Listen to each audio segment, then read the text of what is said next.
Hello बच्चों, let's see the question. Discuss the disorders associated with the malfunctioning of adrenal gland. देखो, question में बोला गया है कि हमें उस डिसऑर्डर को बताना है जो कि एड्रिनल ग्लैंड की माल फंक्शनिंग की वजह से होता है when adrenal gland is not doing properly function. तो अगर हम इस क्वेश्चन के अंदर की कंसेप्ट के बारे में बात करें तो हम देखते हैं कि अगर एड्रिनल ग्लैंड जो है that is an endocrine gland and it's secreting different type of hormones. ठीक है, जब इस एड्रिनल ग्लैंड की माल फंक्शनिंग हो जाती है, प्रॉपर रूप से फंक्शन नहीं कर पाती, then it cause different type of disease. अगर हम बात करें तो देखो, एड्रिनल ग्लैंड से भी मेनली एड्रिनल कॉर्टेक्स जो रीजन होता है that is the outer part of adrenal gland. अगर एड्रिनल कॉर्टेक्स से डिफरेंट टाइप के हॉर्मोन्स रिलीज होते हैं जिसमें मेनली हम देखते हैं mainly glucocorticoids and mineralocorticoids hormone का सिक्रीशन होता है.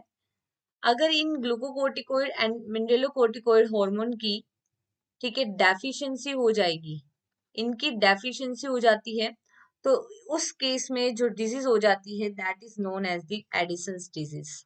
ठीक है, इनकी डेफिशिएंसी की वजह से होने वाली डिजीज है एडिसन्स डिजीज. अब ग्लूकोकोर्टिकोइड जो होता है उसमें मेनली कॉर्टिसोल होता है जो ब्लड में ग्लूकोज लेवल बैलेंस करता है. तो अगर एडिसन डिजीज होगी इनकी डेफिशिएंसी की वजह से तो ब्लड शुगर लेवल क्या हो जाएगा, कम, लो ब्लड शुगर.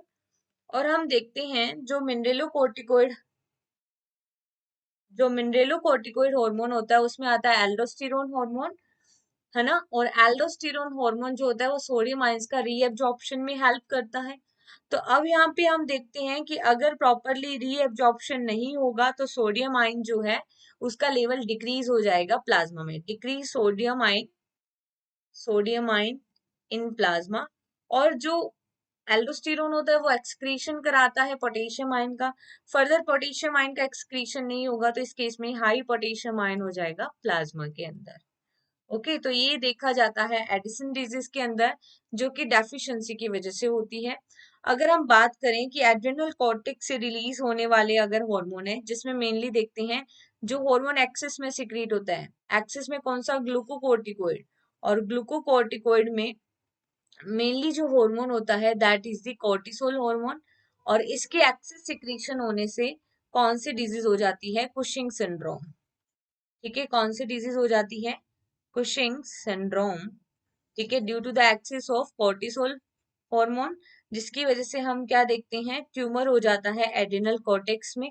ठीक है, ट्यूमर हो जाएगा, ट्यूमर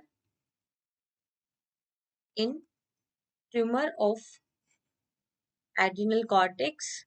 और इससे क्या होता है, अगर इसका हाइपर सिक्रीशन हो रहा है तो ब्लड ग्लूकोज लेवल जो है वो राइज हो जाएगा. ठीक है, क्योंकि कॉर्टिसोल क्या करता है, ब्लड ग्लूकोज लेवल को रेगुलेट करता है, इंक्रीज करता है. और फिर अगर कॉर्टिसोल नॉर्मल से भी ज्यादा सिक्रेट होगा तो हाई ब्लड शुगर हो जाएगा. तो ये सब देखा जाता है कुशिंग सिंड्रोम में.